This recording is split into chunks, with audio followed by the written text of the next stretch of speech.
or will be described security guards that are being told you don't get an ID badge to look over the location under which you're being held in charge of. You have to break in like the thieves do. Still uphold your job, and if something goes wrong, you will be held liable for it. That's liability, not accountability. Nameless, you just described top flight security of the world. We top flight security of the world, Craig.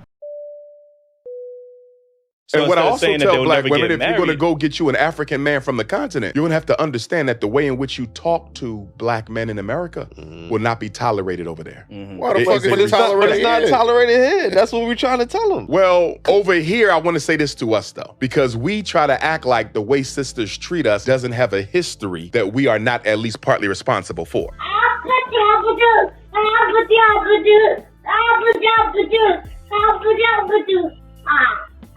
Let's be honest. The black woman has had to hold down the black house by herself, although imperfectly. She's had to do it by herself since the mass incarceration of black males began in the 1970s.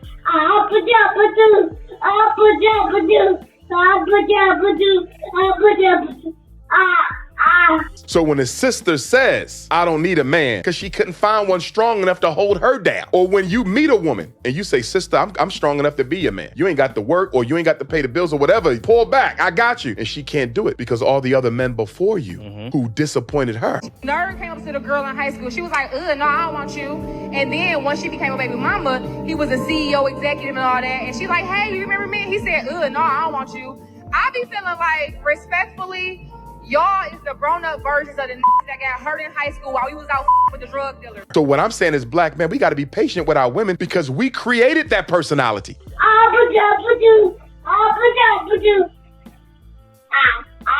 We have to be held accountable for their poor selection. No, you have to be held accountable because they have a poor selection.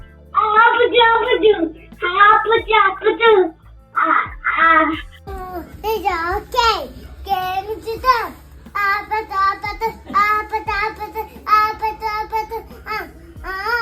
If you've been on the planet Earth for the last 2 months, you probably heard this song a good 200 times. It's a song that resonates with people around the world. Well, there's another song that resonates in the black community that sounds like this. What's your favorite thing about black men? Nothing. Black men suck. They're bad. They cheat. They don't care. I'm with the white boys. A song that's stuck in your head is known as an earworm, and one of the 9 ways that WikiHow suggests that you get over an earworm is to listen to the song in its entirety so that you can hear the end of the song and complete the idea of the song. So I thought that we'd start with the beginning of the song and complete it. Shall we? Those of you men who are not getting the women that you want, the truth is a lot of you guys are boring. Say hookah, Hennessy, lem chops. You have no conversation. You're not exciting. You don't plan an actual experience. Hookah, Hennessy, lem chops. Nou pa gen passport. You don't want to travel nowhere. You don't want to try different food. Say lem chops. Lamb chops, mashed potato, hookah, Hennessy. Always the same thing. It's no adventure with y'all. If you are a man in the dating pool right now, ask yourself, are you an experience? We want an experience this year. Experience. Of course, I don't have any hate for this young lady because she's a very beautiful young lady, but her attitude or what she's asking for at the beginning of the dating step is where we begin. For a young guy who may be working a job and maybe he's trying to save some money or even just trying to get his foot in the door in his career, it's very difficult to be that and also become an exciting person who has to essentially entertain before you can even get in the door with dating. Yet that's what's being asked for young guys that maybe aren't ticking all the boxes of either being very rich, very young, or just being exceptionally tall and good looking. If this is the starting point, then it only goes uphill from here as guys have to understand that they are essentially... We top flight security of the world, Craig. I like how this kind of interplays with the videos Mr. Z linked and the concept that you guys are describing now with this idea of, I'm going to call it liability-based masculinity, which is what I describe it as. It's the idea of having this kind of accountability, but with no authority to actually support it. You gonna make me blow this whistle. I think we talked about it before once more, where we described security guards that are being told you don't get an ID badge to look over the location under which you're being held in charge of. You have to break in like the thieves do. Still uphold your job, and if something goes wrong, you will be held liable for it. That's liability, not accountability. Nameless, you just described top flight security of the world. Not just the city, the world. As always, it's a pleasure when I can react to Mr. Z Black and Effects streams, along with help from A.L. Evans and the voice that you're hearing now, Nameless Protagonist. He's speaking about the song that we've heard over and over in terms of what black men need to bring to the table.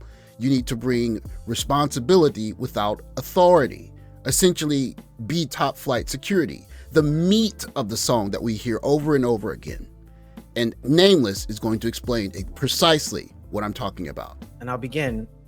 I've identified two animating principles within society that I don't think I can find a single culture that stands in general opposition to this that's lasted more than a century.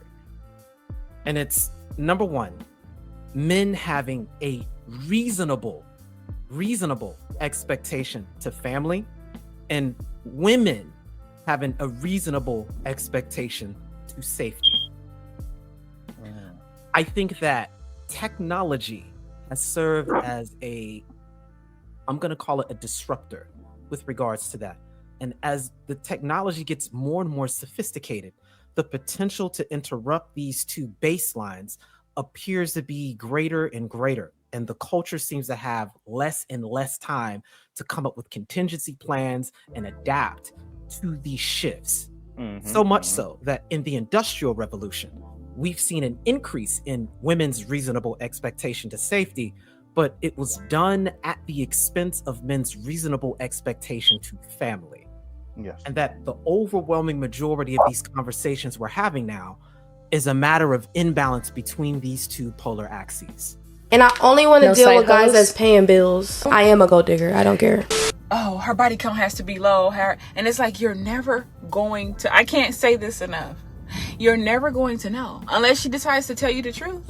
My oldest is 18. And then I have a 14-year-old, 13-year-old, and 6 years old. Are they all by the same man? No, I was married twice. 3 is from my first marriage, and my youngest is from my second marriage. So what amount of money would it take to afford the life that you live?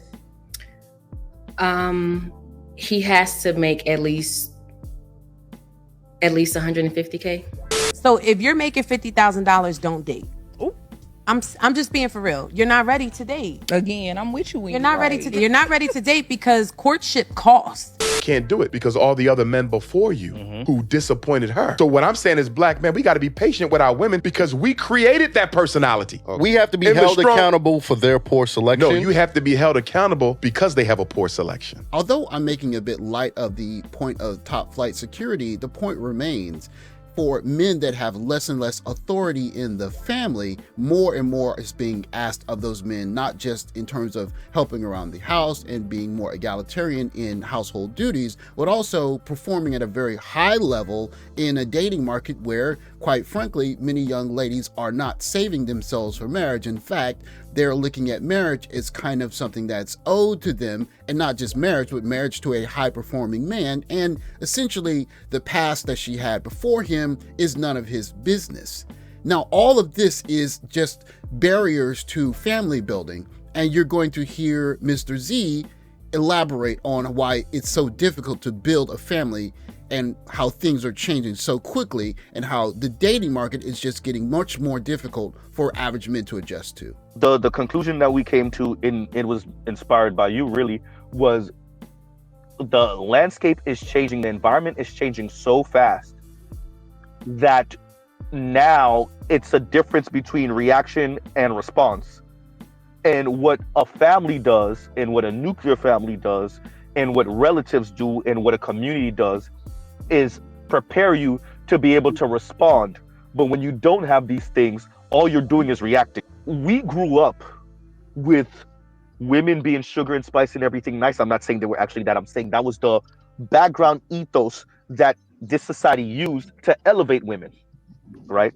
And to essentially, as Nameless was saying, kind of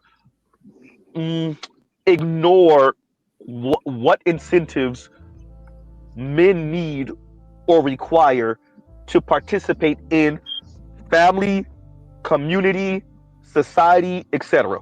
And here is the rub, the hypothetical end of the chorus to where Mr. Z and Nameless Protagonist explain the existential issue that lies for young men in the dating market.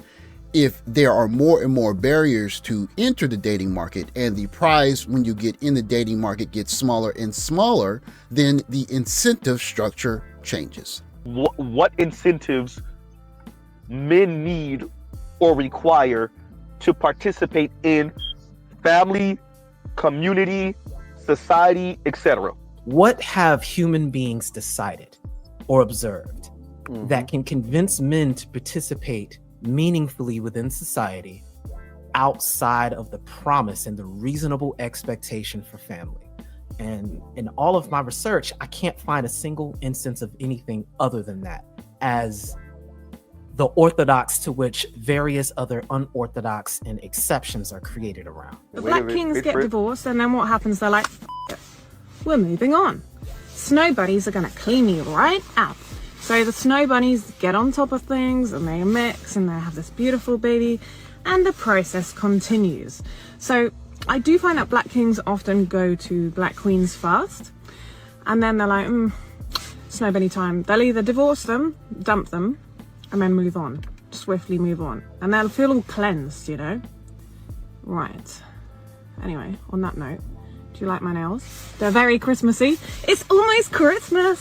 Divorce season's round the corner, which means snow bunnies warm in January. Yes. You must stay focused. That's right. Hey, I want you to know who you talking to too. Top flight security. The analogy that you heard A.L. Evans make, which is apropos to the video, is that essentially to date in this environment as a young man, you have a lot of said responsibility, but you don't have any authority. You can't demand that your wife not have been with a large number of men, even demand that she doesn't have any children. Even after you get married, you have very limited control as to if she chooses to get a divorce, take the children away from you. In some kind of way, you'll be financially responsible, on the hook for whatever happens in terms of those children or even her lifestyle. And so again, you see a mounting number of responsibilities, but you don't see is any authority, which is akin to what you see with top flight security. All they had. You gonna make me blow this whistle. Salute to Mr. Z Black in Effect for his TikTok of the young white lady saying essentially that she's waiting for divorce season because she knows that there are going to be a large number of black men that are going to get divorced and they'll make good mates for quote unquote snow bunnies. It's not my personal preference, but what she's saying is that she notices value in the black men that are getting divorced, even if you hear a ton of not so charming things about black men from other black women, unfortunately.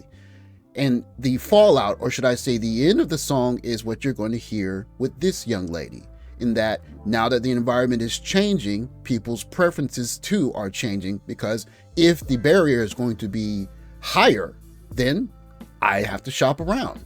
And shopping around results to this. Can the moms of black boys please stop messing it up for my black daughter? You guys are ruining the assignment, and it's really unfortunate how so many black women are raising sons that hate black women. There's a TikTok trend that my daughter just sent to me, and it's basically like one slide of a picture of a young black male teenagers, and it says, "You look just like my type" on the first slide, and then the next slide, it lists like the physical attributes that they're looking for in a girl. And the number of these posts that she sent me where black boys are professing that they want a snow bunny, that a snow bunny is their type, is disgusting, disturbing, and honestly very frustrating. I had to go into the full spiel with my 14-year-old daughter of the politics of dating and how some groups decide to date in other groups not because of a true desire to do so, but because of a lack of desirability within their own group. My favorite thing about black men Nothing. Why is that? I don't like black men. Not very many meet my standard. What's your favorite thing about black men? Nothing. They're just terrible. It's a very, very deep and nuanced conversation, but can we please stop raising black boys that hate black women? Because it starts very young and it's pretty scary. The ending to the metaphorical song that plays over and over again to many young black men in the dating arena is simply that I don't want to be top flight security. We ain't no damn top flight security of the world. We Craig and Day Day. We live in an age now that is more atomized and digitized than ever before. It can be argued that our lives have changed more in the last 5 years than they did the last 50 years previous to those 5. And in this age, young men are entering the dating market being told that not only do they need to be providers and protectors, but they don't have any say-so about the young lady's past, if she has children, if she has a body count. And on top of all of those things, he doesn't have much control, if any, over when the union is broken. And so for young guys in this dating market, you have two potential answers to it. Either you could look around and consider dating in other places, dating other people, or you could simply just fall out of the dating market. And for more and more guys, it's simple. I don't want to be top flight security. I just want to be, quote unquote, Craig and Day Day. And if Craig and Day Day is a guy that goes on an airplane to another country and a young lady finds the apple of her eye, so be it. But to stay where you are and to be told that even though you go to work and you abide by the law and you are adding to society, that you need to do more just to enter a society that's more promiscuous and has more baby mothers and has less reverence for masculinity than ever before, is simply one that's not appealing to a growing number of men. What happens to those men, and do they fall out of the market? That comes down the road. We'll see what happens with that. But one thing cannot be disputed. It is not attractive to be top flight security. And the appeal for top flight security, responsibility without authority, it doesn't ring very well in many men's ears. Thanks for watching. Like, subscribe, comment below. I'll catch you in the next video. Take care, guys.